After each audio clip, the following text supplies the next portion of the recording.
he always carried a spoon in his pocket, tried one of your dishes, and he'd say, "How is it?" And you'd go, "It's pretty good." And he'd grab the entire thing and tip it in the sink and go, "Now make me a great one."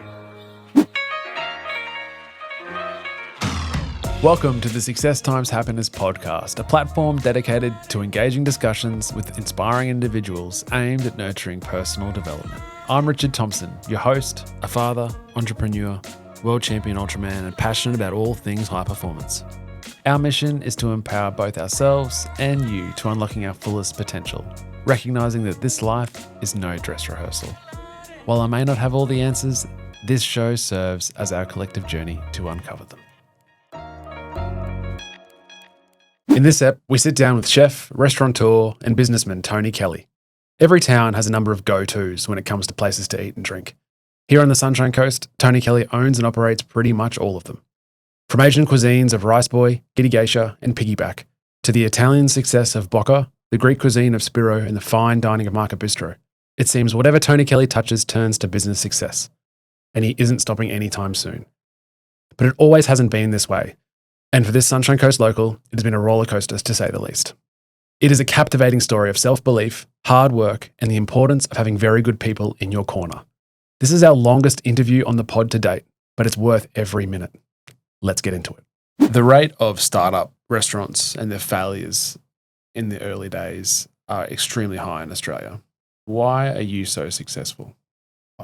Probably made most of the mistakes before, so practice makes perfect, I guess. It is, and it's point of mind that it's a minefield. It's a deadly game, and I'm also really aware that every single restaurant that we open could take the house of cards. I guess burning the boats and having a crack. I mean, there's no winning without the risk. It's tough, but we've, I suppose, 25 years of finding the formula. It's not overnight, that's for sure. A lot of blood, sweat, and tears, and a lot of mistakes been made along the way. I come from a family of entrepreneurial blood, so I know that it takes more than just knowledge and hard work. It's an accumulation of both of those things, and surrounding yourself with people that are smarter than you. The creed that we follow hard is, if I'm the smartest guy in the room, then there's a big problem. It is how we live and die by that motto. If we open a wine shop, we look for the best wine guy. Can I do it? I like wine, but I don't want to be an amateur. If you look at all the restaurants, Mitch Smith, Rice Boy, I don't think there's a better Asian chef or a chef that cooks Asian food in Australia. And I say that with great high regard to many, many other guys. But Mitch is like this sleeper that lives on the Sunshine Coast that people eat his food and go, Jesus Christ, like, why is this guy not splattered all over every newspaper and magazine? Eliza's the same. She's, a really frugal, front of house, humble. She's most happy when she's in the back of a car with a surfboard and a dog and, in Byron Bay. Yet, they're running arguably the busiest restaurant on the Sunshine Coast. But they're the key reasons those restaurants are successful. Luke and Harry at Market Bistro and Bocca, it's our people that make us good. You're not in the food game. No. You're in the people game. Yep. Every day. So what do you think that took some time to get to that place of understanding, or has that been that experience that you've had in the past where you may not have had the very best people in different tasks? It was probably my hotel days, Richard, because I've worked in so many hotels where the executive chef is the shittest cook you've ever seen in your life, but he doesn't need to be. He's got great chef de cuisines that run the restaurants, and he's the puppeteer that sits over the top and he orchestrates the game. It was probably then that I realised that to be successful in business, you just got to surround yourself with really good people, and that runs through not just the restaurants and the day-to-day operational side of the business, but from lawyers to accountants to gardeners to it's just surround yourself with the best people, and that philosophy flows through to suppliers as well.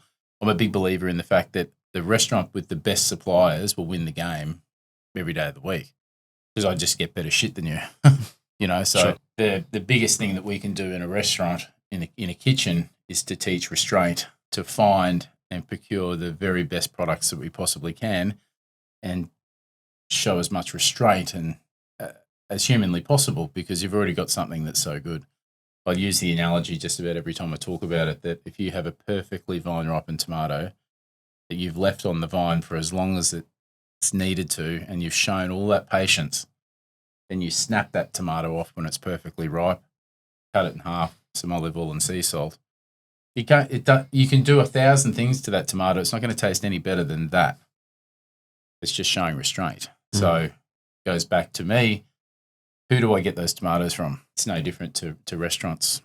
Finding those people, finding the people that want to sing from that same songbook as what you do, and get them in the fray and see if we can lock them down and see if we can make great food together. It sounds like it's almost like marginal gains of high performance that you're implementing. Yeah. From the tomato or the supplier of the tomato to the staff, to the shop fit, to the vibe, to all of it, right? Are you taking that same approach in every aspect of a restaurant? Absolutely. Yeah. All of our people, it doesn't matter in what area of the business they work in or on, I believe that they're the best in the game in and around the Sunshine Coast, that's for sure. So you go through the Marriott or the hotels in your apprenticeship. I'm really intrigued with the moment where you finished up there and you doctor a resume to go to Disney cruise ship, to run it. What gives you the confidence at that point to go, I'm gonna sheer arrogance, I guess, because I did shit the bed when I got there, I'll tell you that right now. And then I went looking for somebody to help me. And I was just lucky that there was another Aussie guy on the ship who'd been there and done it before. So does that confidence come from your old man and growing up with that? Probably, because your old man had a really successful crane hire business. Yeah. I mean, I guess I'll just back myself all the time. But you had that trait as a kid? Yeah. I did. Yeah. I've got unwavering self-belief in me. You get me in the kitchen, it's just that's my happy place and it's my safe place, I work in and around Rice Boy, the Asian restaurants in particular, and I'm really uncomfortable because it's not the style of food that I've cooked my life. But I go into Market Bistro or Boca and it feels like home to me. You drop me in a scenario where I have to cook in one of those restaurants, even in the worst and busiest nights of the week, and that's my wheelhouse. So that's my comfort zone. At cruise ships, I've worked in very, very busy places before. I've managed people before. So I thought, what's the worst thing that can happen? Because how many plates a meal? Oh, God, so many. And it's fun. The cruise ship industry in particular, I've only ever been on one cruise in Australia, but the cruise ship industry in America, it's so gluttonous. Like, you watch people grow when they go on board the boats. It's next level. Right. And I was fortunate. I worked for Disney, which was a fantastic company, but you'd literally watch the gluttony from the moment they got on the boat because it's free food, right? So it was an interesting baptism of fire on the cruise ship. So it was the very first night we had to order eggs by the 1,000 dozen. And I'm like, this is, you don't want to get this wrong. Interesting times. We used to do, in the first restaurant I started working on the boat, we'd do 2 sittings of 800. So we'd do a sitting at 6 and a sitting at 8. And you'd have 1,600 people. Yeah. Per night. Yeah. And you had a finite time to feed them. So if you think about what it takes to sit 800 people and then for 800 people to leave, that 2-hour window is really like an hour. Yeah. It was cool, fun sometimes. Was that the first real injection in your life of backing yourself and then pulling it off? Like that sort of? Kind of. Again, I had a baptism of fire working for the Hyatt back in the day. We had a very, very strict, old school Danish executive chef there who was he was a taskmaster. One of those guys, if you've ever worked in a restaurant in probably the 80s and 90s, it was that fear of that. Like, he'd stand over the top of you. He was a massive guy. He'd stand over the top of you and you would literally be plating food up shaking. He always carried a spoon in his pocket, tried one of your dishes and he'd say, how is it? And you'd go, it's pretty good. And he'd grab the entire thing and tip it in the sink and go, now make me a great one. And that, back in those days, there would be a stack of CVs on his desk because living and working on the Sunshine Coast, it was really the only 5-star hotel. So a lot of people wanted to work there. A lot of internationals wanted to work there. So if you failed and you got clipped, there was 10 other people waiting for an opening. So it's not like it was today or is today where, we've just come out of a series of months or years post-COVID where if you have 2 arms, 2 legs and a heartbeat, you get a job. Where back then it was you had to perform or else you lost your job. So I started my apprenticeship under that executive chef. And I guess I had this burning desire to learn as much as I could. So I'd work so much and, any chance to come in earlier or go home later to work another section or learn pastry, I was there. And that gave me the confidence, because I may have only been a third-year apprentice, but I could just cook better than you because I put in the hard yards. And I didn't mind coming in early. I didn't mind staying back later. With that work ethic, I just knew that I'd have it up over you. That adage of, you might be technically better, but I will always outwork you. Yeah, and I might not be the smartest guy in the room, but geez, I know how to cook a steak. Yeah. And you might be 50 and I might be 20, but I'll just work harder than you. And I might not get it perfect this time, but I will, and I will be better, than what you are now. Yeah. And you've been doing it for 20 years. Because I played a lot of sport growing up. I don't know whether it got instilled with me in that, but and my work ethic just came from my dad. Just get out of bed and have a crack. You've got, especially I had a baby when I was really young, so I had no choice but to get up and go. Was the lessons from your father by osmosis, or is he someone who's sitting down with you going, you got to work hard to get this? Oh, probably a bit of both. Okay. I mean, but he was just like, you've got to have a crack. I never wanted to get into the crane high game, and a lot of people always ask me why I didn't, because he made a good living out of it. But I wanted to make my own destiny, you know what I mean? Like initially I wanted to be a golf pro, and I was just never good enough. I loved cooking. And when I sunk my teeth into it, I realised that I was really fortunate that I'm one of these people that I'll get to do what I love every day, and it doesn't feel like work. But he just installed in me that if you want to do it, don't do anything half-assed. Just get out there and do it. And if you don't love it and you don't want to do it full bore, then choose something else. Do something else. Because life's too short. That ethos was really drummed into me. I remember living at home as a first year and going out on the piss and waking up with hangover, and I was going to call in sick. And my old man said to me, if you call in sick, I will call that hotel and I'll speak to your boss and I'll tell him that you're not sick and you're just hungover. And he absolutely, definitely would have. So there was no such thing as a sick day back then. And I guess doing that and living that and walking that walk as a young apprentice just set me up better with better work ethic as I got older and more entrenched into the game. I owe a lot to my dad, and there's not a day that goes by that I don't want 5 more minutes with him. So he was a good man. Sounds like as well that sort of combination of high work ethic, but also a moral compass. Yeah. Of doing what's good and what you should. He always said that if you don't have morals and principles, you don't have anything. I definitely believe that, and it's something that I'm installing in my kids now. There's a Greek poet who, and then a Navy SEAL took over this quote that said that we don't rise to the level of our expectations, but we fall to the level of our training. Yep. What are you doing on a daily, weekly, monthly basis, yearly basis to ensure that your team's edge isn't left by taken for granted, or what are you doing? I guess I'm constantly trying to stay ahead of the bell curve. So we invest a lot of time, effort, energy, and money into watching trends, trade shows, studying and learning. I think the world is moving at such a violently fast pace at the moment that there's so many things that are trying to catch up. I came back from wine country in America late last year and seen a McDonald's that didn't have any staff in it. That there's robots cooking the burgers and the AI touchscreens at the front, and I know that that's coming. And if I didn't see it myself, I wouldn't believe you. If I didn't get in a driverless taxi in San Francisco, I wouldn't know that that's coming. And I feel as though it's my job as the leader of our group to make sure that we're staying ahead of that bell curve, investing money where we need to, and making sure that we're all relevant and our leaders are getting relevant training in the areas that they need to. Because I think the world in particular in 2024 it's moving at such a pace that it's quite scary. It's such an exciting time to live in, don't get me wrong, but the landscape of so many jobs is going to change over the next 5 to 10 years with the way AI and robotics are coming at us. I feel as though it's my responsibility to make sure that I understand that and get ready for it. You got a very, very close sort of like leadership team within all the group. Definitely. That helps with a lot of time together, and going through the COVID would have brought you tighter.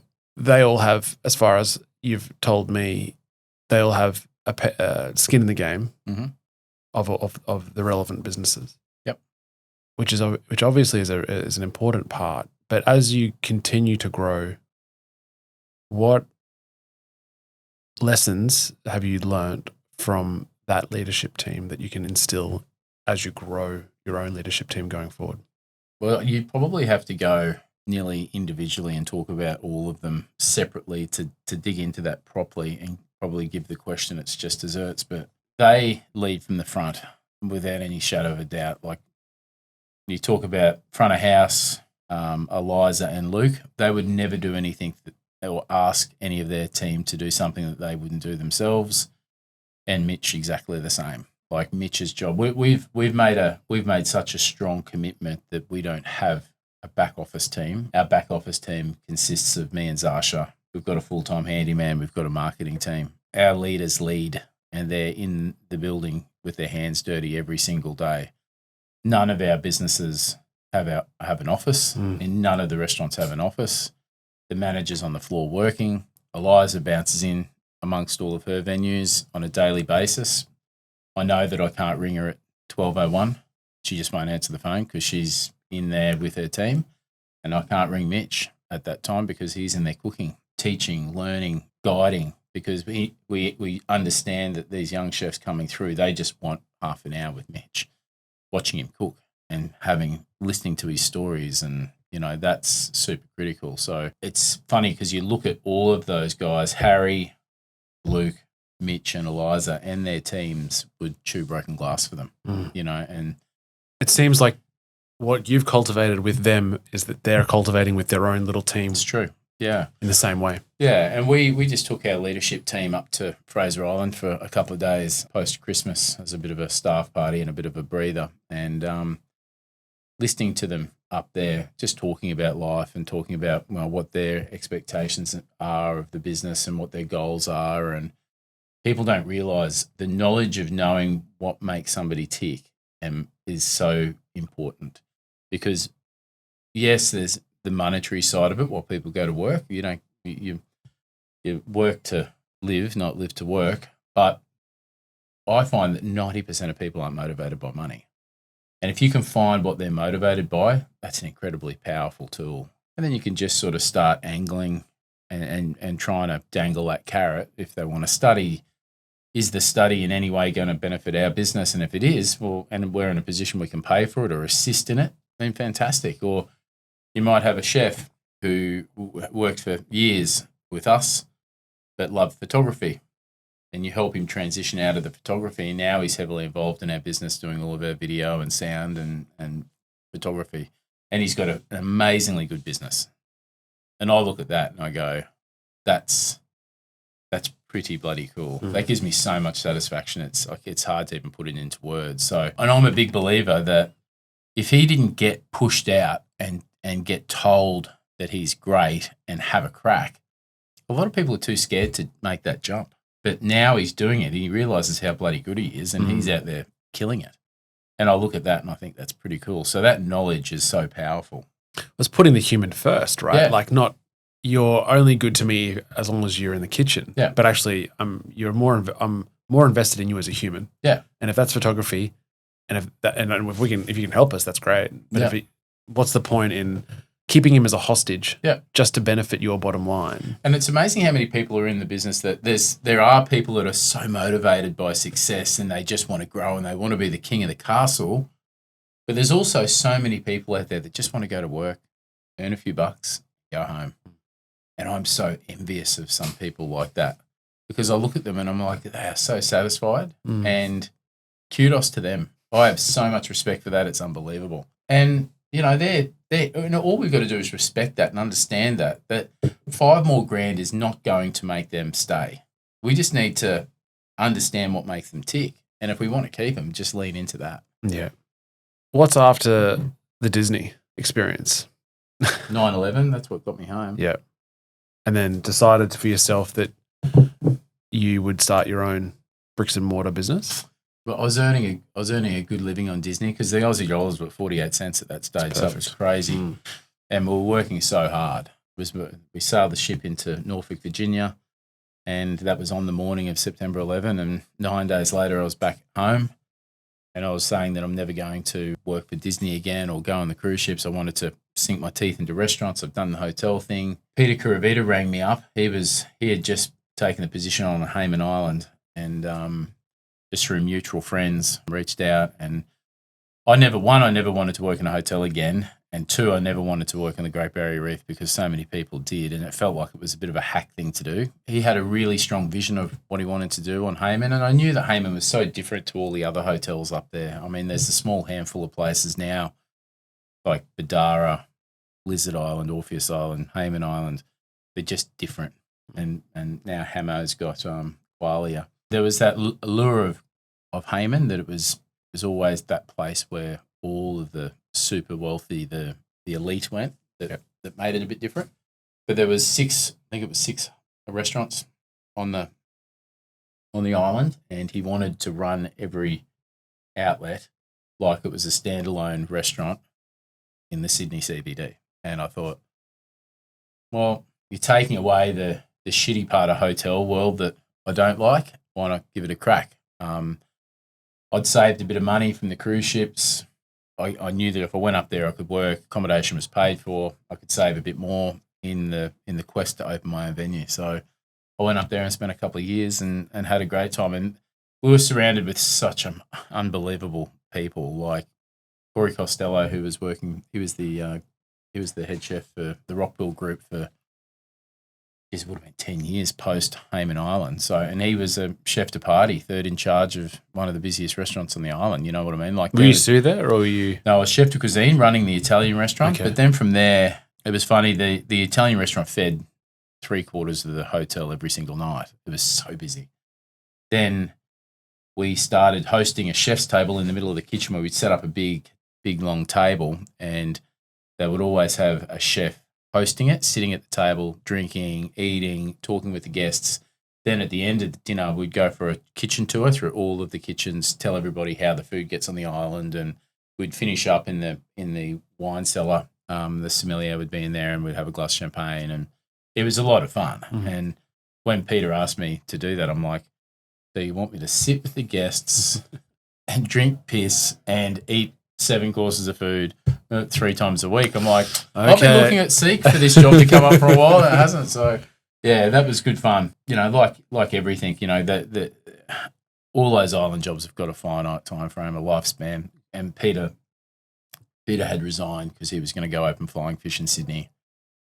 And I thought maybe I'll stay, but it was pretty clear that I was going to go after that, you know. So I came back to Sunshine Coast, and the wine bar was born. And my wife and I did that together, and we were extremely happy for 10 years there. It's great. Met amazing people, and still to this day, there's very rarely a day that goes by where the wine bar's not raised somewhere in the businesses by people that have eaten there or had a glass of wine there or got married or divorced or all of the above there. You know, it was cool. It's cool. It's one of my best achievements.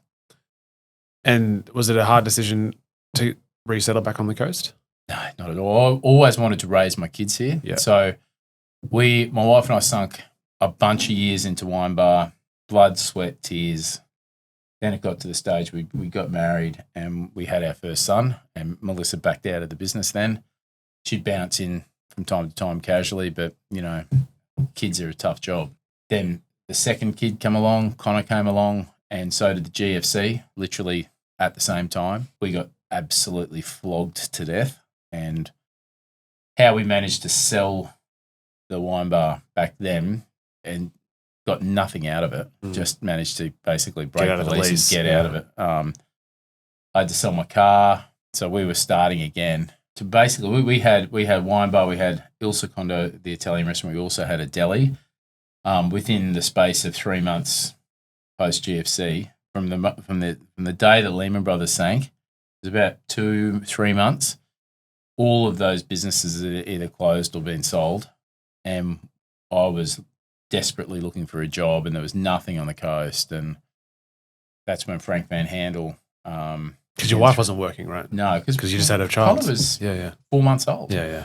You know, and Aiden was only a couple of years older than that. And we had, I think, $300 or $400 in the bank and didn't have a car. And then Frank Van Handel, through mutual friends, reached out and said, I'm opening the Stokehouse in Brisbane. We were going to open it earlier, but those big Brisbane floods happened, and we were nervous that the site at South Bank was going to go underwater.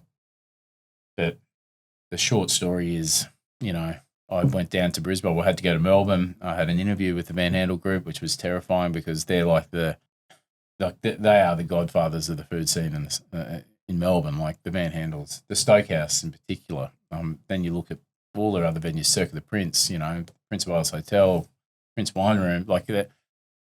They were like the godfather to work for. And as soon as I met Frank and Peter McMahon, who was the GM, I knew straight away that they're my people, and we got along really well. So fast forward a few months, and Melissa and I borrowed money off my mum for the bond of this shitty old house in Greenslopes. And I remember arriving in Brisbane to rent. Yeah, in September. It was $500 a week. It was an old Queenslander, and it was freezing cold, and you could see through the floorboards.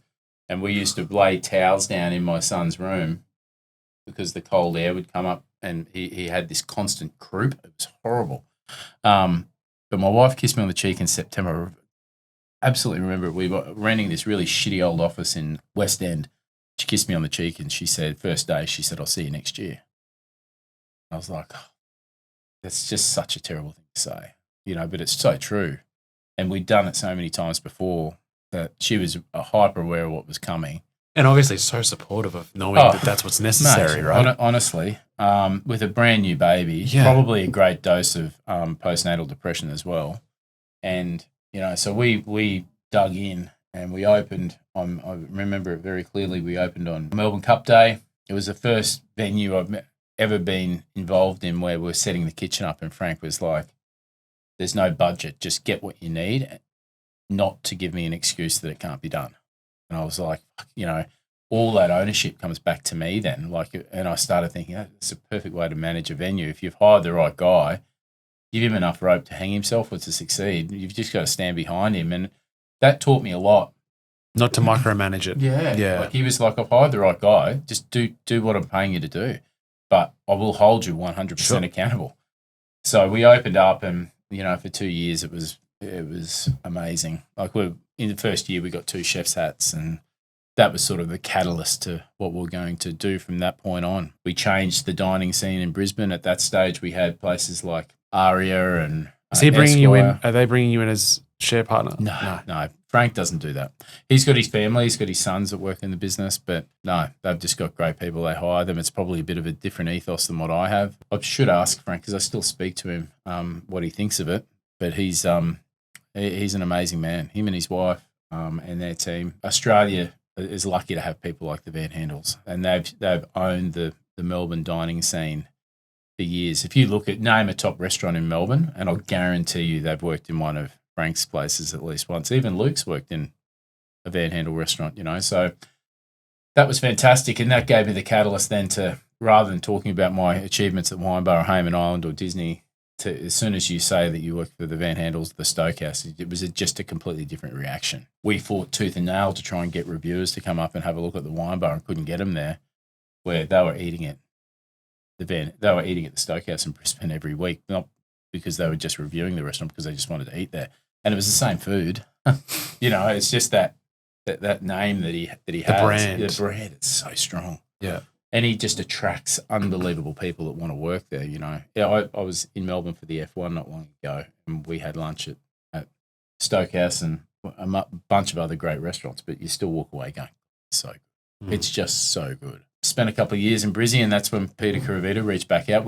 By that stage, we'd got ourselves back on the straight and narrow financially, and we brought a house back in Buderim, an old shitter that we wanted to do up. So I was commuting from Buderim to Brizzy 4 times a week, which was really fun. So the family relocated back up here with that? Yeah. And a lot of Melissa's friends were up here as well. And she was really struggling. She got back into the workforce. A good friend of mine, Terry Galashay, owned Montrachet in Paddington, the old Montrachet, which was literally open for lunch and dinner Monday to Friday, and they would do 2 sittings every single night. And it's a weapon of a venue. And Melissa was working in there on my days off at night time, and then I would have one night off in my working roster. So she would get 3 nights. And I remember she would earn $500 a week in tips doing 15 hours work. And the 500 would pay the rent, and we managed to save the rest. Wow. And we worked so hard. Like, we were literally ghosts in the night, like passing each other. And it gave us an opportunity to get back on the coast. And I was okay with the commute until something else came up. And Peter Curavita phoned me from the depths of the jungle in Mexico, who was filming over there, and he'd just signed a deal to go into the Sheraton Noosa. And he wanted me to go up there as the executive chef. And I really didn't want to get back in the hotel game, but it got me back on the coast, and it's such an iconic property. And Peter Curavita was going to be running a restaurant there with his name attached to it. And that got me back on the coast. Our back shed had a granny flat attached to it. We needed to rent that out to be able to afford the rent or the mortgage. Sorry. Yeah, it's funny, but you just make it happen. So do whatever you can. Yeah, and we did. It was a good spot. We love Buderim. We love the Sunshine Coast, and we wanted to get back here, and we needed to do whatever we had to do that. You talk about the brand of that family in Melbourne, the Van Handels. Van Handels, yeah. At that point in time, when you get the job at Stokehouse in Brisbane, could you imagine yourself here now with the brand you've got? Was your unbridled confidence there at that point? The Tony Kelly brand is on the coast, is probably just as strong for the coast as the Van Handels are in Melbourne. Yeah, it's funny. You're the Sunshine Coast. You're kind of a big fish in a really small pond. But you go to Melbourne, there's 1,000 Tony Kellys out there, But I don't know. It's funny because we'd just come out of the GFC when I was working in Melbourne. Working in Brizzy for the Van Handels. So the thought of going through the pain of owning your own venue again, I was a bit like, you can stick that up your ass. I'm not doing that again, because that financial stress when people are chasing you for money and you have to make a decision whether or not you can afford to pay the bills or you're going to shut the door. And you've got, I think the wine bar had 15 staff. Some of them had been there for 5 or 6 years. You turn around and tell them it's over. That's that's not good.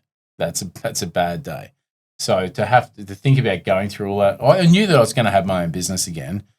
Did I ever think that I wanted to or thought it would be great to have what we have now? Probably not, because I've never taken a new venue on to get bigger. We've taken a new venue on because we had the means and we had the opportunity and we had the people. Not for growth's sake. No. And that's like this year. I think we started this year probably a bit nervous about the economy. There's a lot of chatter about it, but we see the coalface of it. We see what people spend when they come into the restaurant.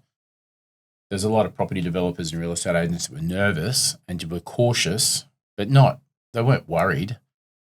So once we got through the first quarter of this year, we sort of made a bit of a commitment that unless there's a cracking deal ready to happen, we're not going to be actively in the market chasing them. And there is some amazing deals out there at the moment, but we're not sitting on our hands, but we're just taking it a bit easy. And this year's been a bit of a good time for us to reflect and make sure we've got all of our systems right. And we're doing really good. We're putting heaps of energy into good tax planning, and we're trying to get our back end really where it needs to be. And yeah, we've done a great job up to date, but I want to make that better.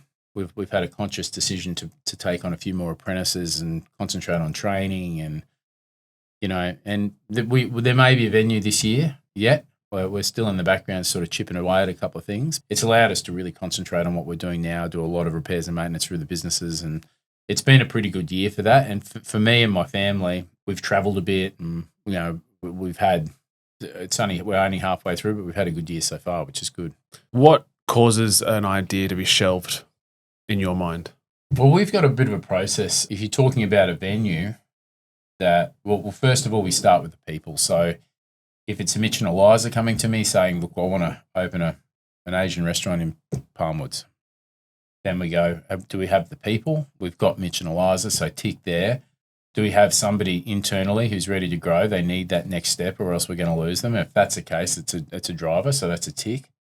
Then once we get all these things ticked off, and Mitch and Eliza sit down and pitch me about what they want, what they see the venue being, I sit back and I go, do I think that area needs that? Is there a gap in the market? And then we'll go looking just randomly for space, not actively out there ringing agents up.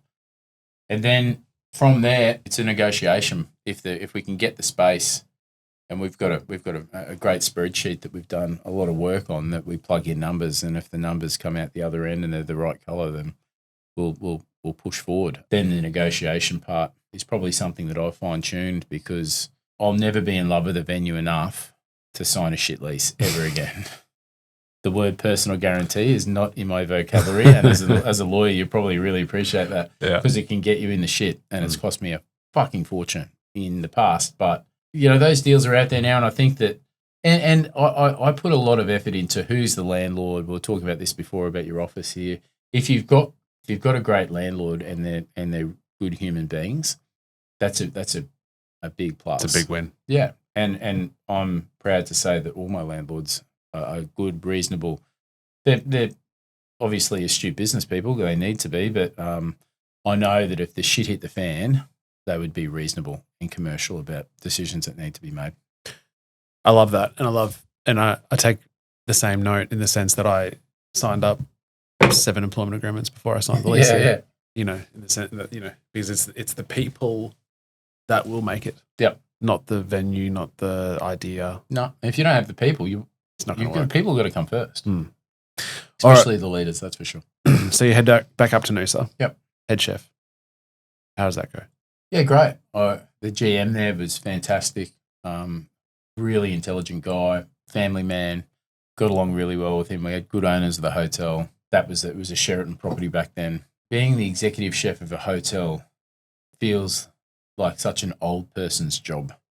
Like if you ever have the opportunity to go and stay up there, it's a beautiful hotel. And one of our staff's just taken over the reins in Noosa Beach House. Nick Blake, great chef. There's really one venue. There's some room service. There's a pool bar.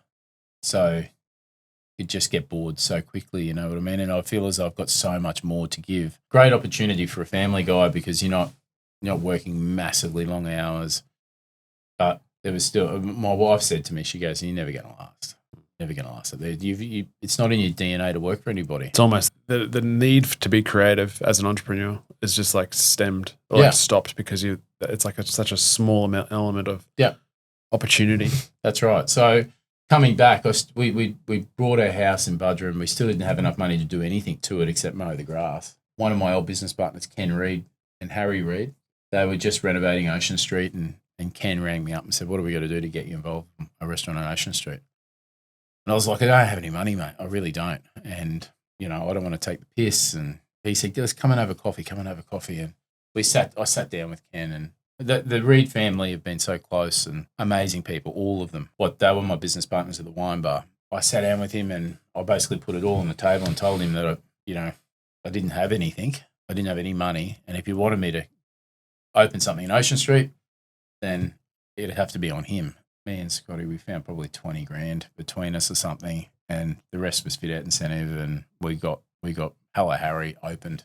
It's a burger joint. Burger joint. So the whole philosophy was, if I cooked and Scott carried the food to the table, we could probably pay our mortgage, both of us, but not much else. Literally at that stage was a two staff house. Yeah, we had a couple of either side, because I said to Scott, I can't cook burgers all day and wash the dishes, and I'll end up screaming at you to wash the dishes. So we had a few staff. I think we had 4 casuals. 4 or 5. Yeah, like nothing. I sort of said that I think it was 500 or 700 burgers. If we could do 700 burgers a week, that would pay the rent and cover our mortgage, and we could just eat burgers if we needed to. And by this stage, I have got 3 kids at home. Are they eating burgers too? Jesus Christ. Mince, 25 different ways. Anyway, we opened it. What we thought was 500 or 700 burgers a week we needed, it ended up being 4,000.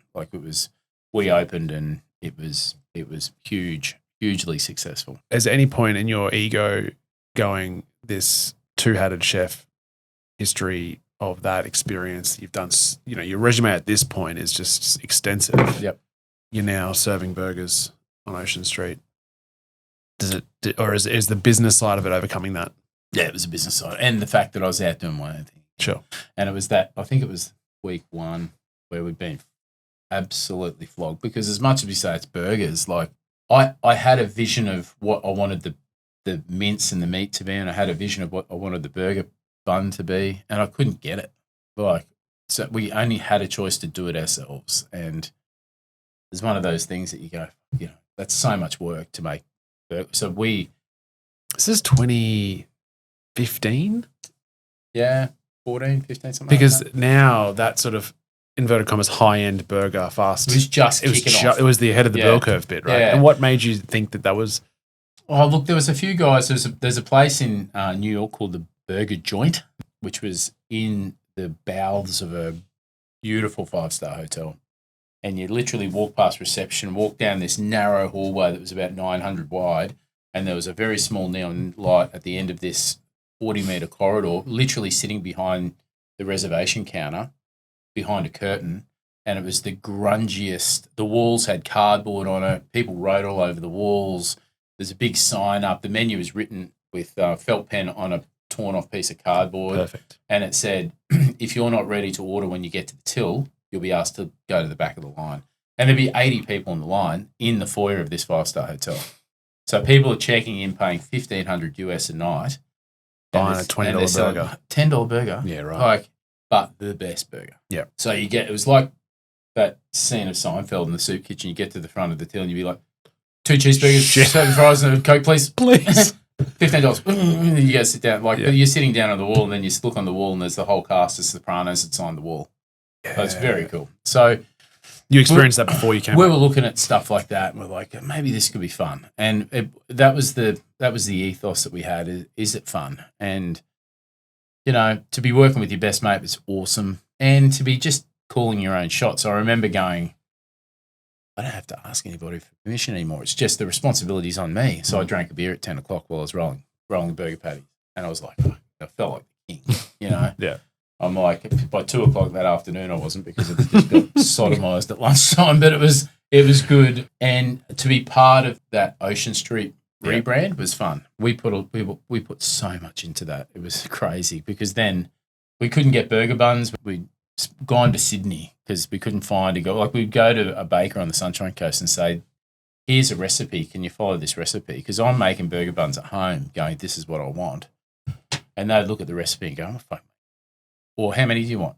And we'd be like, oh, can you do 1,000 a week? And they're like, no, I can't do that. I'm not doing that. I'm like, well, happy to pay $1 per bun. And they're like, no, I'm not doing that. Yeah, right. So we were getting a company in Sydney to make them and then freight them up frozen. There was numerous times where I'm actually on the pass at Hello Harry watching my burger buns in this big plastic tub that I've cut just dwindle down. And I can't even tell you how many times in that week, there were probably 3 or 4 times where I would literally get 3 buns left, and Scott would be at the front tracking the courier company. The courier company's pulling up on Ocean Street in a 4-ton Pantech truck with a trolley jack, and he's out the front cracking the pallet open to get me 3 more buns so I can so you can make the order. Yeah, like that happened, and we never run out, but whoa. I finished lunch and I'm like, we can't keep doing this. There was one area of the restaurant, it was only very small, but it wasn't working really well. So we chopped the wall, put a nib wall up, cut a hole. We made basically a prep kitchen that had a bum divider in it and a chest freezer was the bench. And my mum gave us the $800 for the chest freezer because we didn't have any money. And we started making our own burger buns, because I'm like, I'll just come in earlier. We'll make the buns until we can get a roll up. We'll hire a baker. Earlier beer for the bun making, or I needed more than that. I think it was on the gin and tonics by that stage. But we're making the burger buns. So you come in the restaurant at 7 o'clock in the morning, there'd be 6 trolleys of burger buns that were being ready proved and they were about to go in the oven. But we only had a very small oven, so it's like, it was like, tick this problem, then you face that problem. And before we knew it, we'd signed a lease on a shed in Culinary, which was about 5 minutes away, that we could start production on burger buns, so we could get ahead of the game, because we realised that we were going to get busier, not quieter. So we managed to hire a head chef who was happy to make the burgers. We hired a restaurant manager, and then Scott and I jumped into growing it and signed the lease on this shed, and we hired a baker and we started producing our own burger buns. Then we thought, these buns are pretty good. We could sell these. So I rang a mate of mine up in Brizzy going, hey, would you be in the burger bun market? By this stage, the burger game's blown up. And he's like, oh, God, I get asked about burger buns all the time. Well, you found for a year or whatever how much of a challenge that is. Yeah, so we tweaked the recipe a little bit, but now we've got a 40-foot shipping container freezer and we've got it filled with pallets of buns, and this supplier would ring us up, go, can I have 6 pallets? Whoa. And I'm like, thinking, how the fuck we can't. But then Scott and I'd be in there, we'd fucking roll the buns, and because we needed the cash flow. Yeah. But the problem is then you're relying on those suppliers then to pay you, because we were outlaying for all the ingredients, and now we're like, we don't have any money. So I'd be ringing the suppliers up, the truck would be out the front, and I'm like, unless you transfer the money now and show me the remittance advice, you're going to have to send the truck away. And they're like, oh, we've made commitments for other. I'm like, well, pay me the money. So then they paid, and we were like, oh, we can pay the rent this week. And so that grew exponentially from there. And then we thought, we've developed a set of systems where now Hello Harry's running itself. We've got a good head chef, and we're like, is this franchisable? None of us had ever been in the franchise game. Scott had a chicken shop, a Leonard's in Brizzy, so he was kind of a bit familiar with some of the rules and regulations. We brought on Eliza. She was our first hire outside of the business to help manage it, and we rather than obviously opening up another shop that you control or even licensing it, the position was this is a franchisable thing. Yeah, we didn't really understand licensing that much in hindsight. We probably should have, because my understanding of licensing now is would be the only thing that I'd ever think about doing to any brand. I just find that the franchise game's a bit grubby, to be honest with you. It's not transparent, and we tried our best for it to be like that. And so we started the process to get it going, get the franchise bit working. And while we were doing that, we signed a lease on a shop next door to Hello Harry, and that was going to be, at that stage, a restaurant that was going to change face every 6 weeks. So OS3. Daniel Jarrett, good mate of mine, one of the best chefs I've ever worked with. He was running the Tamarind up in Laney. Yep. He'd always wanted his own place, so we said, why don't you come down and we'll do it together? And he jumped. He come down. That was great. But, we fucked it. We weren't good enough. And we towelled up 70 or 80 grand in 3 months. And we were looking down the barrel of, are we going to make the transition to the next phase of this restaurant? For the listeners, the purpose of that early days, I guess before Junk. Yep. It was this idea that every 3 months you'd do a complete shop fit. Like a pop-up, yeah. So we'd spend a bit of money on the cosmetics of the restaurant. The kitchen would stay the same. We kept the kitchen design very, I suppose, freestyle, so it could handle different cuisines. It wasn't like it wasn't designed for one particular cuisine. So we thought it would be good. And our very first OS3 iteration of it was wine bar. So we thought, we can't lose here. Yeah. Everyone asked about the wine bar. Well, the best part of 100 grand was lost in the first transition. It was, mate, every single cent we made out of Hello Harry was getting dumped. Scott and I had to go to America, and it was the day that Junk was opening, our opening day. Because I remember going out for dinner with Melissa, and we drove down Ocean Street, and it was a Saturday night. All of the restaurants on Ocean Street were full, and there was 2 people in OS3. And the next day, I rang Scott, rang Dan, sat down, I said, we've got to change this now. Like, this is legitimately not working. It was that realization that cut the head off the snake. Yeah. So on that point, really important life skill to be able to understand when to persist and when to pivot. Yeah. What do you think that experience learnt for you? At what point do you You just know. Internally? Yeah. Like in hindsight, I knew well before that. If you're smart enough to listen to the punters, like really listen to them, get over your ego and just listen to them, they don't hold back. And they were telling us that we were too expensive, we were too snobby, it's Ocean Street. They wanted fast casual. All the fast casual restaurants were winning. That market was dead in the water, and we should have jumped earlier and saved ourselves 20 or 30 grand, but probably ego got in the way, I'd suggest. We thought, well, Dan's wheelhouse is Asian. He's a fantastic Asian cook. Hello Harry's working really, really well. Let's do Hello Harry, but Asian. So $10 plates of food as fast as we can. No reservations. The 2 credit cards maxed out. We flipped the restaurant from a formal restaurant into a fast casual. dive bar, Asian joint, sitting on milk crates, and we got a graffiti artist who's still a good mate of mine. He just came in and tagged the shit out of all the walls. I remember we was there doing a bit of a mural on the wall, and I'm like, mate, we've got literally 2 days here. Yeah. And he's like, put some red and blue lights on in the background and you watch me work faster then.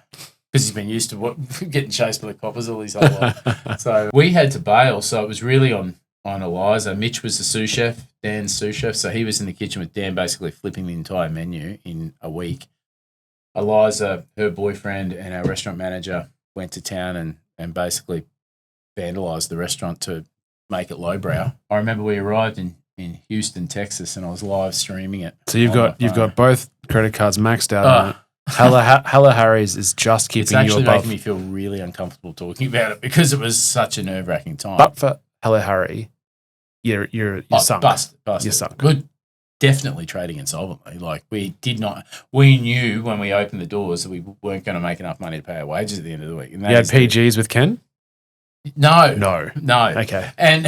But I'm not I'm not fucking that guy. Just I'll sell my house not to do that. Sure. Because in my head I'm like I'm gonna everything that we've done in the last year and a half is for nothing. I'm moving back to Brisbane, and this is what I'm going through my head. So I live stream. I remember the last day of the last week of OS3. I think we did like $5,000 or $7,000 in turnover. I'm watching on the camera. The CCTV footage. From Texas. It's like midnight and one person starts to line up at like 11 o'clock. The first junk customer. Yeah. I'm like, well, that's $15. We only did like 30 covers last week, so we're there, right? 2 people. 3. By the time it got to 20 past 11, there's about 25 people in the line. I'm like, this could work. By the time we finished the day, I hadn't gone to sleep in like 2 days, and Dan's on the phone going, we need to shut. We don't have any food. We did $7,000 in the first day. Selling $10 plates of food.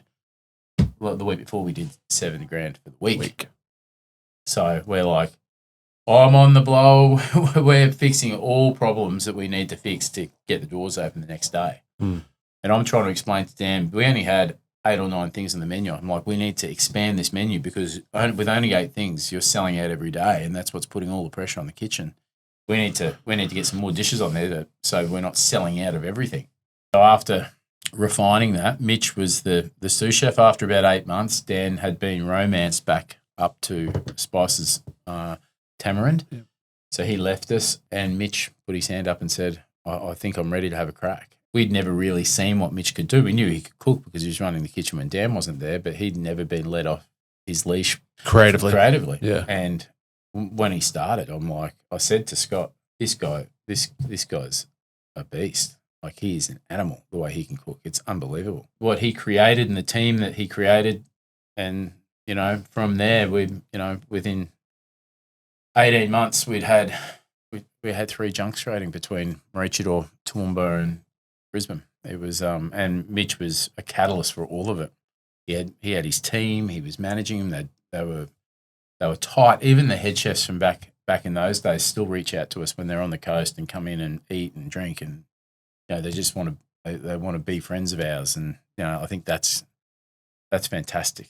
But that was tumultuous times in Ocean Street back in the day. And once we got junk humming and we got Hello Harry humming and the franchise of Hello Harry started, that was a process, because I was then getting educated more about the corporate life of franchising, which is a minefield. And we were traveling a lot. It was exciting times, hard but exciting. And you then have 3 kids at that point? Yeah. 3 kids. I was away 3 days a week between Toowoomba, and by that stage we'd opened a junk in Melbourne as well. We'd gone through the whole process of Donut Boys. We had an idea with Donut Boys that donuts would work, and we were selling 1,500 donuts in 45 minutes off a trestle table in the Big Top that we were frying in Hello Harry at 3 o'clock in the morning.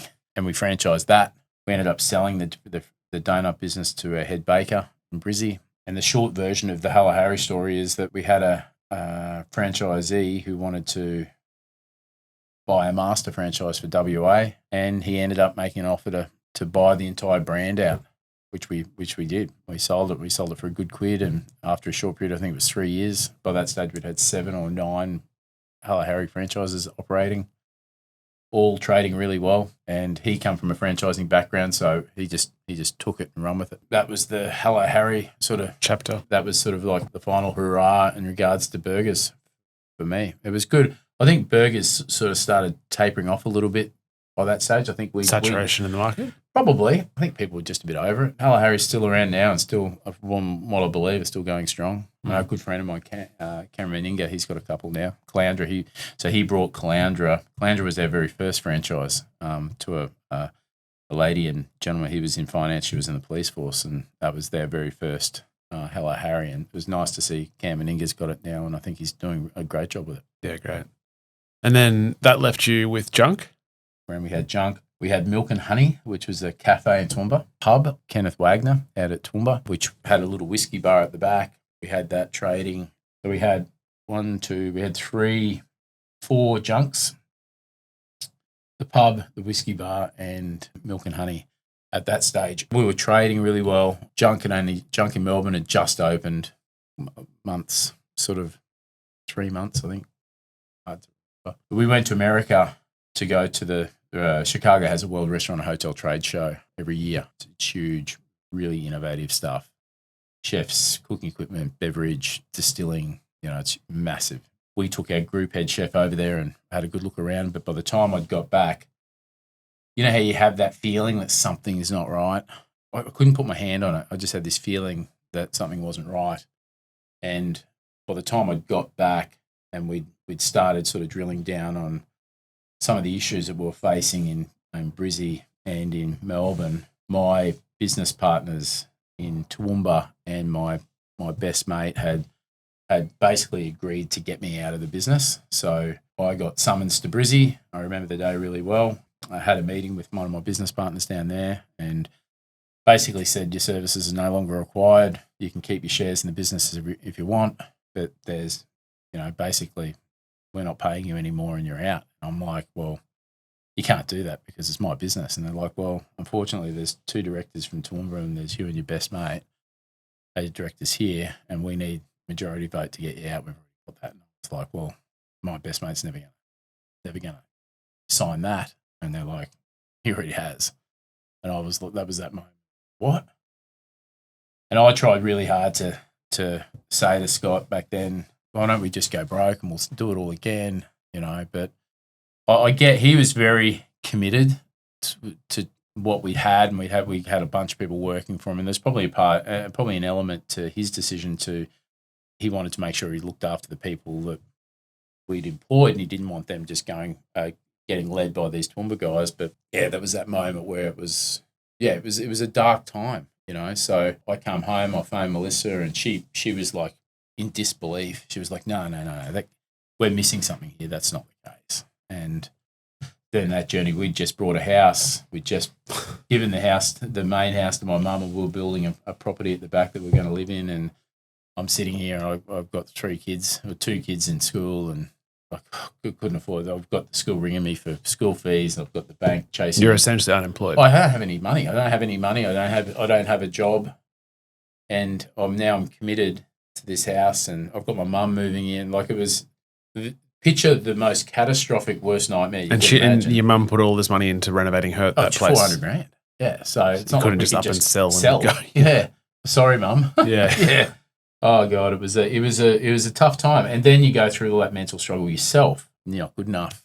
It's almost like you're back at Greenslopes. Oh, 100%, exactly what I thought. Because I said to Mel, because she was always, and she's my biggest cheerleader. I always need her support. Like, I just value her opinion so much. And she was on the fence going, just do it again. I feel like I need to interview her. Yeah, she should. You should. I mean, she would be a great chat. To have someone like that who unconditionally supports you. Yeah. And unconditionally. It's rare. Oh, man. It's so rare. And such an asset. Oh. Like. I can honestly tell you that I don't know another woman like her. Like, I really don't. The way she is with. You're fucking lucky. I know. The way she is with our kids and the way she is with her friends. Like, she loves like no other person I know. Like, she also hates deep. So you've got to be careful because if you Just loyal. and if you break that, she'll fucking burn you down. Like Sounds like the stories that we've discussed before. Yeah. Your children are very much like that too. Yeah, it's true. So then I had to just find the will to get up off the couch and go again. How long did it take you sitting in that quagmire? I want to say it was a couple of months, but I didn't have a choice because I was applying for jobs and not even getting a call back. Like it was, you look at my CV and I go, I'm highly horrible. But a lot of people are like, well, he's going to want 200 grand. But I'm like, I was ready to wash dishes just to try and get some food on the table. You know what I mean? And the catalyst was I kept mowing the lawn and I didn't need to mow it.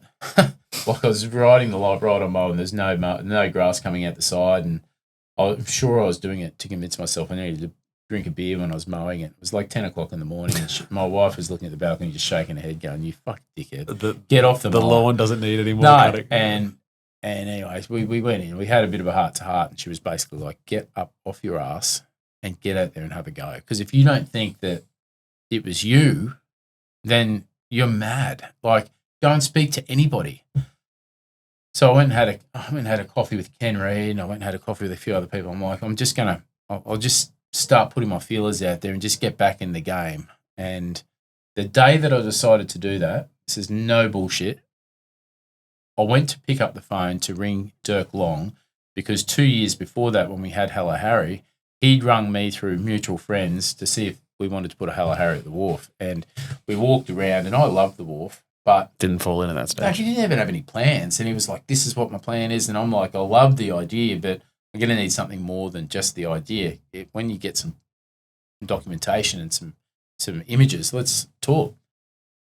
I went to call him that day. I said to Melissa, I'm going to call this dude from the wharf. He rang me that day and I'm like, no bullshit, I was going to call you today. And he goes, oh, really? What's going on? And I said, oh, mate, that's a very, very long story. Him thinking you're still at junk. And yeah. He had no idea, because all those businesses are still kicking along. Yeah, so I went over to the wharf and I met him and I got all these pieces of paper. He showed me all these pieces of paper, all these photos. And I'm like, this is looking fucking really cool. And I'm like, I'm keen. But, and he goes, okay. Well, and I told him the entire story and it was really funny because he has basically gone through a very similar thing, but in the real estate game.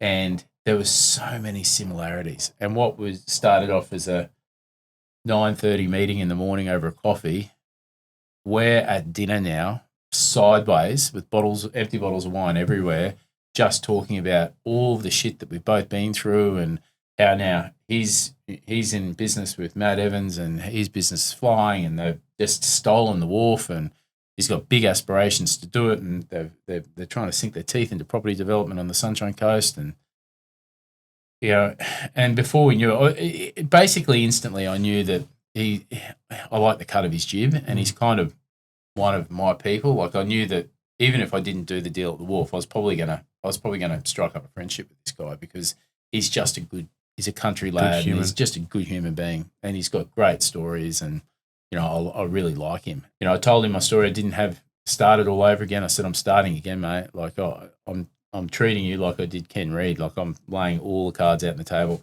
There's my bank account. I ended up negotiating a very small severance package to get out of the whole junk thing. But then lawyers' fees just chewed up a shit ton of that. I had a non-compete in 4558, Maroochydore postcode. So we went to Mooloolaba. I needed to do Mooloolaba. And we needed to for me to get the deal done, I needed to take a big space on the water. And it was too big for one Asian restaurant. So at that stage, we took 200 square meters and turned that into Rice Boy, which was about 90 seats.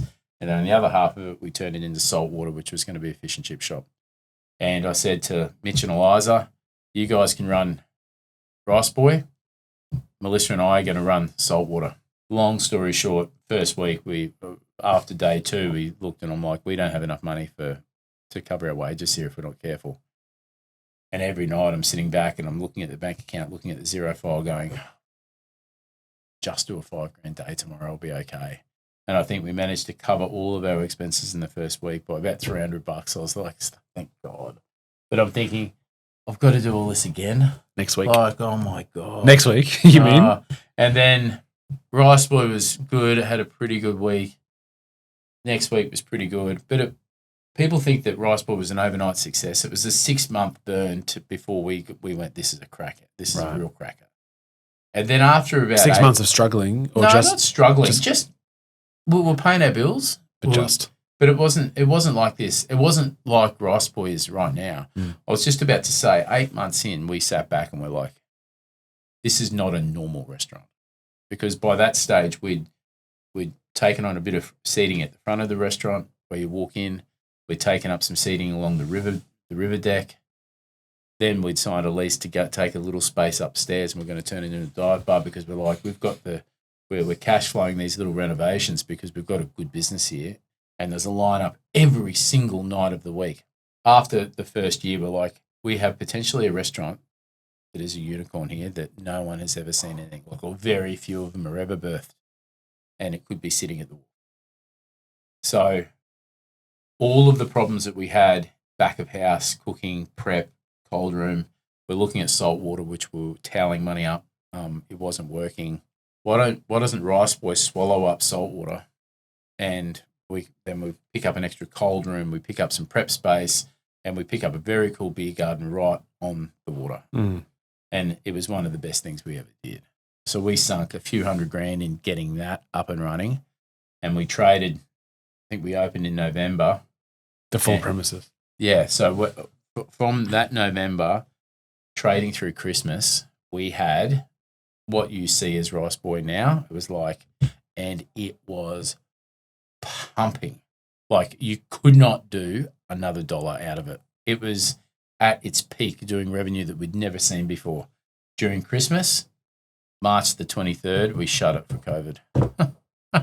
So we were like, we've scratched a scratchy here with the golden ticket, and then we fucking had to close it down. I'm looking up at the sky going, come on, fucking hell. And we'd opened Spiro at the Wharf, and that was trading pretty well. I shouldn't say pretty well, because Spiro is a great business. It always just gets compared to Rice Boy, and you shouldn't do that. People that do that, they're mad. It's like going, I'm looking for a white unicorn with a pink tail. Like, it doesn't exist. But yeah, that's the short version of the Rice Boy story. Jimmy Carr, who's a prolific comedian and commentator, has said that, and I spoke about this to you, that everyone is jealous of where you are, but no one's jealous of how you got there. And this story is showing the journey to get here as we speak. COVID hits, and I don't necessarily need to get into the detail of how you manage that. You've been through so many downs where you're like, are you now resolute in going, we can get through anything? Or are you literally going? No, you just got to be careful, because you don't know what's around the corner, you know.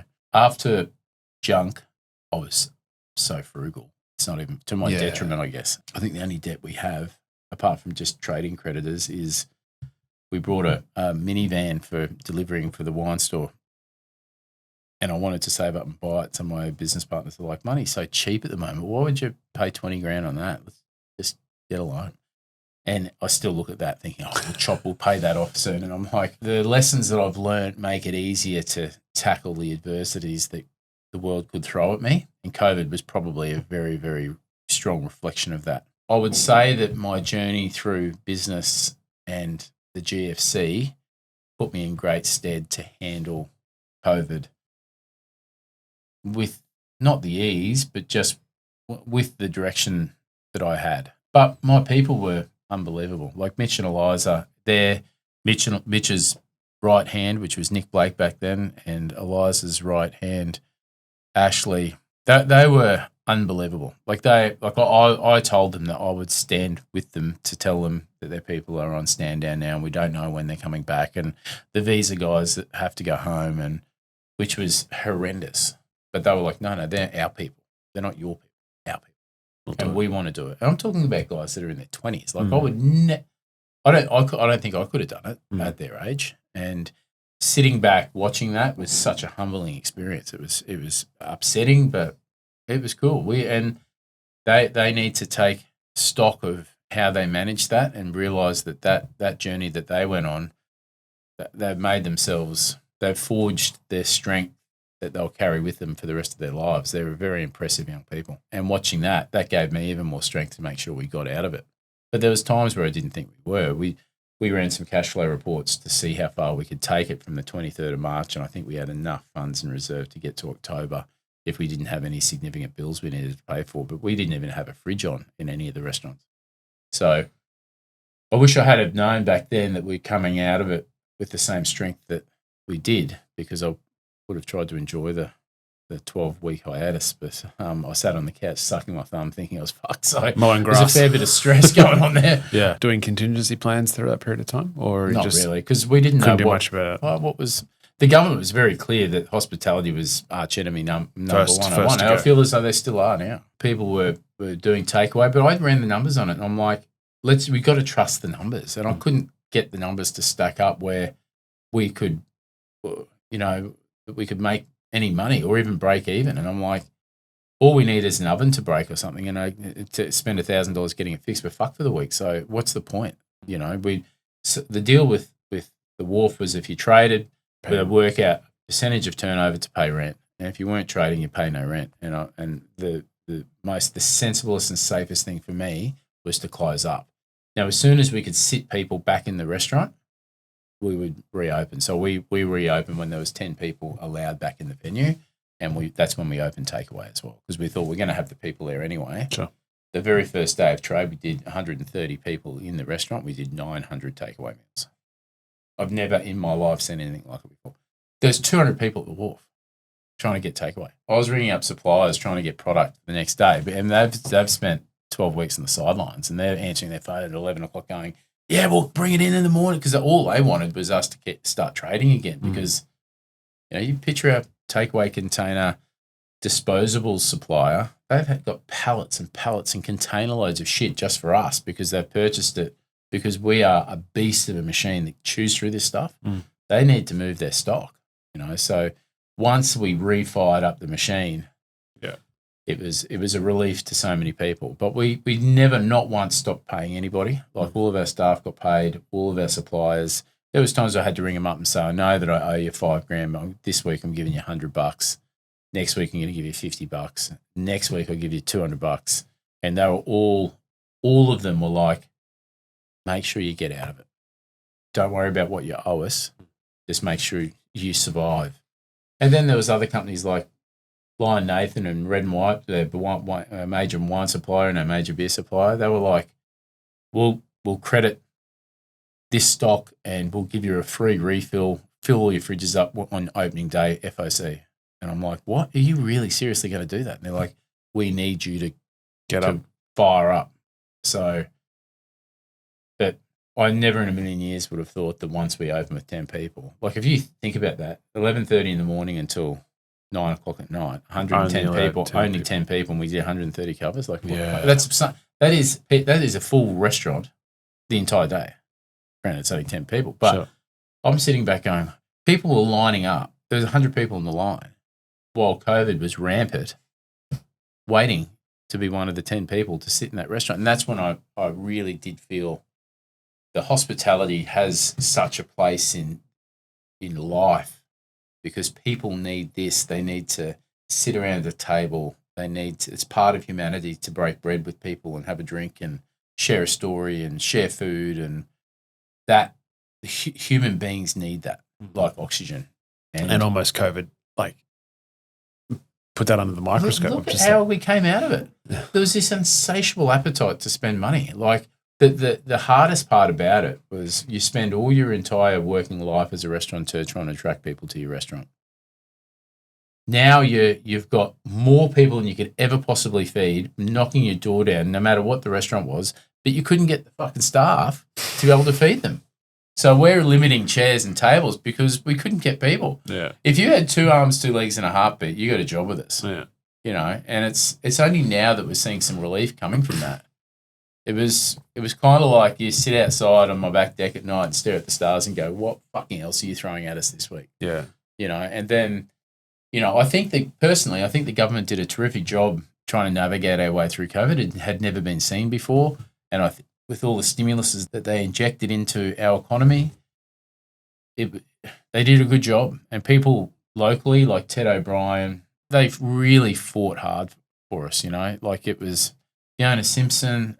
they were great. Whenever the government made a skeptical decision, they would ring me and sit down with me and go, what's your opinion? How can we better this? And I'm not sitting back going, who am I? You know, like you're giving me time. Even before the big decisions were made, they'd come and say, mate, this could happen, trying to give you the heads up. And it was like, fuck, you know.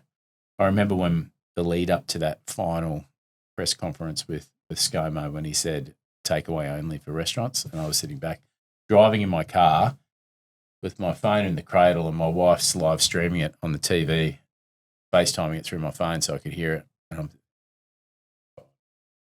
I hope we never see anything like it again, but we came out strong. And since then we've got Market Wine Store, Giddy Geisha, Piggyback and Boca Wine Store. So we've come out strong, and I think it's probably taught everybody a bit of a lesson not to take what we've got for granted, because it can be all ripped away from you in a second.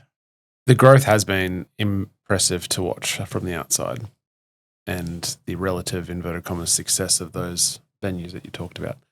What motivates you? If we've said that you grow not for the sake of growing, yeah, what motivates you? Because as you said as well today, every restaurant or every venue, every project, there's no guarantee on that to be successful. Yeah. Look, I get up out of bed every day wanting to challenge myself. I like personal growth, but I also love surrounding myself with people who I know are just looking for that opportunity, and to be able to guide them and slot them in and get them started. Like, I look at all my business partners in their journey with our group, even including myself, where we've managed to take Mitch, for example, worked really, really hard, got beautiful children, worked his ass off his entire life. Since the inception of Rice Boy, he's got a beautiful home, his kids go to great school, he's got a great car, he's got a good life. She's gone from renting a property to having multiple investment properties. She drives a great car, she goes on great holidays. Luke Stringer's just bought a new house. And seeing personal growth, being financially and just life growth. Years and years ago, Luke Stringer was bankrupt in Brizzy, and he's one of the most talented front of house and restaurant guys that I've ever worked with in my life. But through the guidance that we've given him in our systems and what he's implemented as well, his restaurants, Boca and Market Bistro, are weapons of venues. And seeing him come out of bankruptcy, educate himself, then, you know, within the next 2 months, he's going to be living in a waterfront apartment over above Boca there, looking at the sea every day, and, you know, with two highly, highly successful businesses. And I sit back and I look at that and I go, I played a small hand in that. That's pretty cool. It's awesome. It's really cool. And Harry, same as Harry. Harry's, like, looking at Harry CV, like, I'm not teaching that guy a thing. Like, he's teaching me. And he is such an amazingly talented dude. And he drives from Noosa to Boca every day. He works harder than everybody else in the building. And his passion is infectious. Watching him in that kitchen, surrounding himself with unbelievable staff, and the food that joint spits out is crazy. And that, if you look at success in a 12-month period from inception to 12 months later, that's been the most successful restaurant we've ever opened by far. Like, it is a weapon of a joint. The difference between its busiest week and its quietest week is like this much. Yeah, right. It's like, and we haven't even pressed on takeaway yet. We sell hundreds of takeaway pizzas every single week. And you look at the catchment around that joint over there, there's so much growth. If that success of Boca takes you by surprise, what did you not see going into it that you didn't see that? I was just skeptical of probably the location, because it's a shag on a rock at the moment. But I underestimate how many people live around there. It was the same at Piggyback. Like, I did trust Piggyback purely in Palmwoods because I live there and I know how busy that area is and how many people have moved there.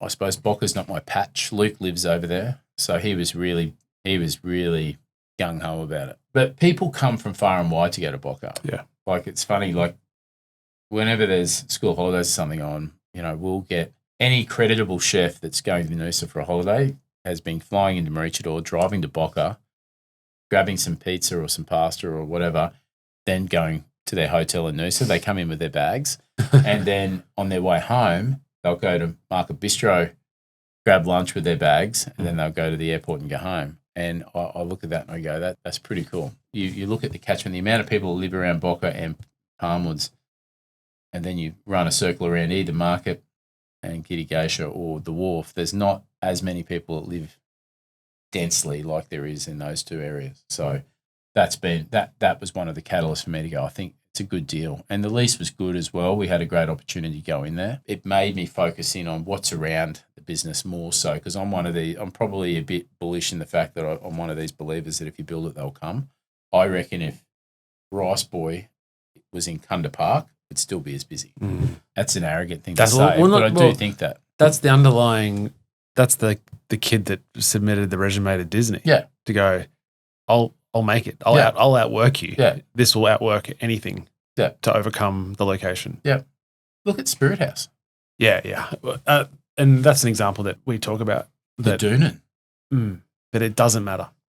The location doesn't matter. No. It's about the brand and the experience. It makes it harder because you've got to be way more consistent if you're way out there on your own. Yeah. But if you're good, they'll come. If you get them 3 times and a great experience, you've nearly got them hooked, I reckon. And we trade free stuff all the time. Like before we open, we make sure we get our product out there. And it's the cheapest form of marketing is to give it away. So if you're a bit unsure and I say, here, try that bao bun, and you eat it and you go, that's so good. Where do I get that from? I'm like, oh, it's over at Rice, it's $10. You'd be like, great. That bit of marketing literally cost me $1, where I could put an ad in the Daily or a newspaper. It cost me $500 in the hope you might read it. Then you might go, oh, what's that joint over there? But if you're sitting there eating it, that's really real. And I really believe it's the cheapest way you can market your business is give it away. Give some of your product. How do you reflect when you stand in front of the mirror now and the way you talk to yourself now based on what all you've gone through and where you are sitting?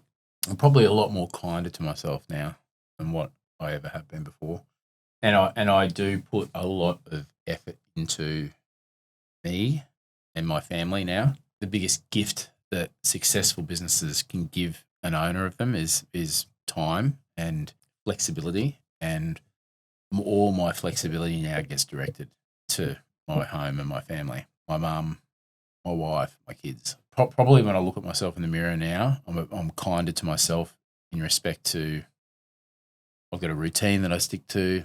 I'm a shit sleeper, so I've babied myself into making sure I've got that box off and covered now, and I try and protect that fiercely. I've had different ailments with my body, from old sports injuries, back problems, shoulder problems, to now I'm rarely got an ache and a pain. I've got to suffer through ice baths and things like that. But I've got a routine now that, as much as I've been so laser focused and so committed to all my businesses, that for probably the first time in my life, I'm just as passionate and committed to my personal stuff, because I've always if I've got a meeting with you, that meeting will happen regardless of whether I've got to be late picking my kids up but now I treat my time with just as much value as what I do that. So if I've got a game of golf on in the morning time, well, that game of golf's just as important as what a meeting with my lawyer is. Because it feeds you. Yeah, it feeds me. It gives me clarity. I'm a better person. I'm a better business person. I'm a better husband. I'm a better dad when I do get that.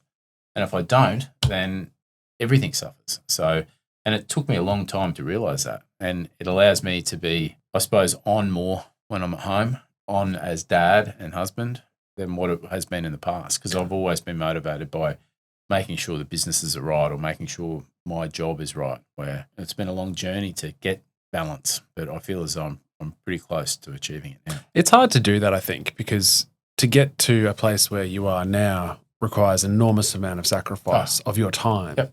In Brisbane, your wife is raising kids and she's saying, see you next year, because she knows that's your sacrifice to the family unit. Yep. Tell me the story about taking the boys going up north. Again, reflection, probably refound is the way to go. Fraser Island, Rainbow Beach, brought a good truck just through mutual friends, going back up the beach and seeing my kids playing on the beach without their devices. I really like that. We started going up the beach a bit, and good friends of mine brought a house up on Fraser.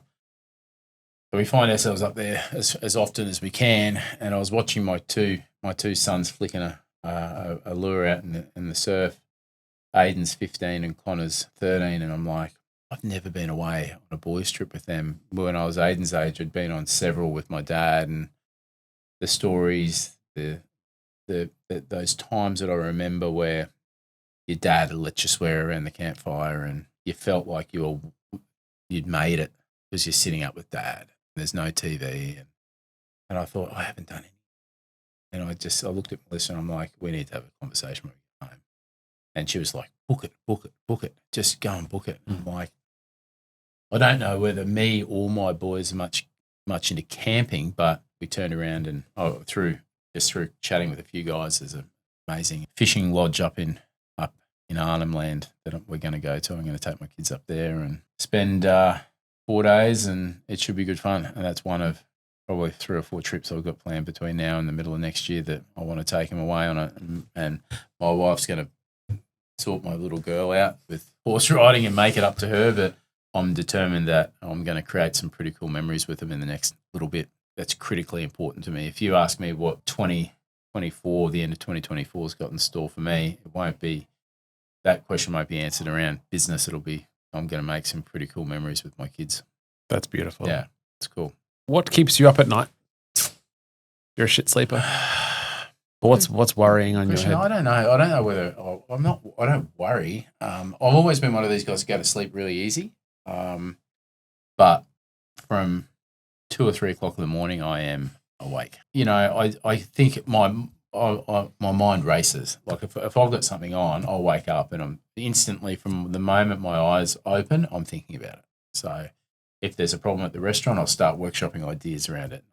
I just need my mind to rest so then I can attack it early. So that's where, I'm on massive advocate of CBD oil. So I take the THC CBD oil through an amazing doctor who's a good friend of mine, Dr. James Stewart. He moved away and then came back to the Sunshine Coast, and I reconnected with him, and we spent a lot of time on that. My mum's got some chronic back pain. He's really helped her with CBD oil, and that's played such a great part in my life now. So between that and a few other bits and pieces regarding my diet, 7 out of 10 now, from a 5 out of 10 to a 7 out of 10, I'm okay with that. So I try and stick to a pretty strict routine, in bed by 10. Then I read a bit, go to sleep. I'm usually up at 5:30 every day. And, back in my Brisbane days, I was 160 kilos. So I've managed to get my weight somewhat under control, but that's a fight that I've been fighting my entire life. But I feel as though I'm pretty healthy now. We try not to drink during the week, and just because it's funny, it's the restaurant game's just a minefield of drugs and alcohol abuse, and I've made a very stringent decision my whole life that if the day I ever need a drink, I'll stop drinking. But I do like to drink. I love wine. I love whiskey, and I just need to make sure I control that really well, because I've watched a lot of people get blown up by it. So I'm hyper aware of that. I love having a glass of wine at night or a whiskey, but it'll be one. Or if it's on the weekend, it'll be a couple. But if I can try and keep a really clear mind, I find that I don't have any brain fog during the week. So even if I jam my mornings up really, really hard, so between 7 o'clock and 12 o'clock is usually back to back. And then after 12, if any of the restaurants need me, I know the afternoon's available. Want to go to the gym, I can go. If I need to go to my kids' training, football, I can go. I've got that afternoon pretty free. For me to be as on as I need to be in the morning time, I need to make sure that I get that rest and try and treat my body reasonably kindly, or else I'm all over the shop. Yeah. This has been great, and I really appreciate your time. Good chat. Yeah, I really, really appreciate it. Before we let you go, those 5 questions that we always ask, which is, first one is, what does success look like for you? What does success mean to you? These are good questions, and I probably get asked frequently about it, because it's like you just don't want to be chasing something that doesn't exist. And it's a question that I answer quite reasonably easy, and that is, success for me is, if I'm dead and buried and my kids are proud of me, that's success. That could be it, for whatever reason. But if if my kids speak about me like I speak about my dad, that's the ultimate. Your view on and your belief on happiness? What makes me happy is pretty easy, because if I'm at home and I've got my family with me, I'm a happy guy. I'm easily appeased with family happiness, because all I need to be is around them. But I guess happiness for me is being able to live moderately stress free. If I can pay my bills and I can spend some time with my family, and I've got balance, that brings happiness to me. The balance thing, which I've only just managed to get under control because I'm a workaholic, that breeds that happiness when I've got balance, and having all my people around me is my happy place. Your favorite book or most gifted book that you've read? Oh, it's a good one, because cookbooks are my Achilles I heel. can imagine. Should insure them more than I do. Righto, there's a book, the Raffles Hotel Cookbook was the very first cookbook that I was given, and it was given to me by my dad when he went to Singapore on a trade show. It's pretty prized. Like, I love that. That was the thing. That was a catalyst for me to want to get into the restaurant game. The chefs with the double-breasted black buttons and the big tall hat. And I was like, it's important, and seeing such an iconic hotel and the food being so important to it, and reading that book from back to front. And I remember years ago, I was fortunate enough to take my mum over, and we stayed at Raffles, and the guy in the book who's been the concierge there 60 years, he opened the car door for my mum, and I had the book, and I pulled the book out, and my mum didn't even really know that I had it. And I probably looked at it 1,000 times, and I pulled it out, and I'm like, that's the guy from the book. Wow. That was pretty cool. Wow. So that book's probably being grabbed off the shelf more than any others, but Thomas Keller's French Laundry is up there as well. And, I'm not much of a reader. I'm into audiobooks now when I'm scooting between the restaurants and stuff like that. And there's a lot out there. They're the two that are most. If the house is burning down, they're the two I'd grab them. Yeah, amazing. A very apt question that we ask all guests for you is 4 people you would invite to dinner. Yeah, that's a good one. Living or dead, but not family or friends. Not family or friends. I'd probably go Joe Rogan. I like the cut of his jib. Barack Obama. Only because from an outsider, he seemed like the greatest president ever. But traveling to America, realised how many people hate his guts, which surprised the shit out of me. So I think he'd probably have a great story to tell. Jack Nicklaus, because I'm a mad golfer. And I'd probably go... We'll let your dad in. Yeah, let Dad in, because that'd be a pretty cool dinner party. There'd be a few good stories floating around the table then. No video cameras. And then Tony Kelly, lastly, is a guest, famous or not, you think we should have on the show? Who'd have a good story that you'd want to listen to?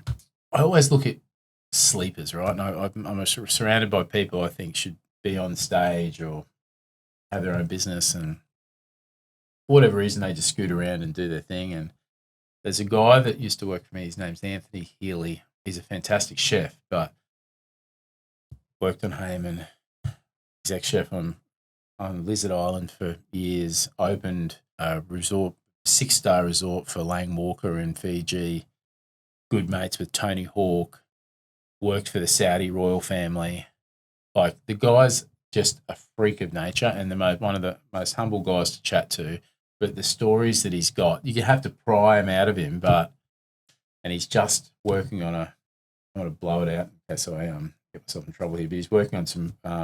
He loves 4-wheel driving and adventure stuff, and he's doing cooking on the back of trucks and things like that. He's a cool, interesting dude. And I sit back and I keep saying to him, "You got to do a podcast, because you've got such an amazing story. Any chance that I get to have a coffee with him, I'm always chasing a story. And he's only a young guy out there having a crack, and watch that space, because I think exciting things will happen with him." All right, we might. If you need a phone number, I can pass. Yeah. I might try to get him in. It's hard to get the sleepers in. I bet. Yeah, I bet. Because humble people like that don't like talking about themselves. So it's only the arrogant ones like us that like shamelessly self-promote. But he'll have a good story or two, that's for sure. Tony Kelly, thank you so much for coming on. Thanks, mate. It's a great story. It's a really cool story. Epic. And all I can hope and wish is for a beautiful future for you and the family. It'll either be a good news story with a bad finish or a good news story with a good finish, but it will be a good news story nonetheless. I love that. Thank you, mate. Good on you. Thank you. Thanks for listening to another episode of the Success Times Happiness podcast. Next time you're ordering a meal at your favourite restaurant, be sure to let the waitstaff know about our chat with Tony Kelly. Until next time, peace.